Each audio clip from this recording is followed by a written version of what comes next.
Bilang ka na po. Gob po. Marami po. Gob Daniel Fernando. Gob Daniel Fernando. Maraming po salamat sa inyo po. Ibigay sa aking wheelchair. Pakilala po kayo. Ako po si Elizabeth Santa Maria. Taga... Pinakang po sa Rafael, Bulacan. Opo. 13 taon na po ako naka-wheelchair. 13 taon. Na po akong naka-wheelchair. Stroke. Ayan po. So... Marami pong salamat sa inyong wheelchair na binigay sa akin.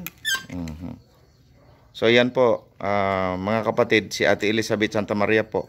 10 taon na po siyang naka-wheelchair. Opo. Ayan o. At yung kanyang wheelchair po ay galing po kay Gob Daniel Fernando. Galing po kay Gob. Ayan. So, pag-pray po natin si Ate Elizabeth, naway gumaling, lumakas po siya, at matulungan din po natin. So, sa inyo po, para sa inyo Ate Elizabeth, maraming po salamat sa inyo po. malaking tulong po sa inyo si Gob Daniel Fernando. Napakalaki po tulong ng Gob sa amin. Ayan.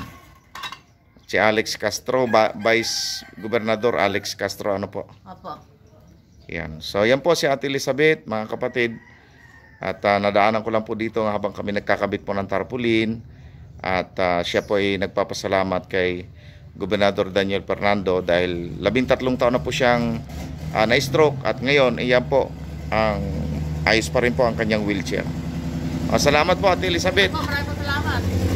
Okay po. God bless po. Bye-bye po. Naway, pagaling po kayo. Pagaling, Ate Elizabeth.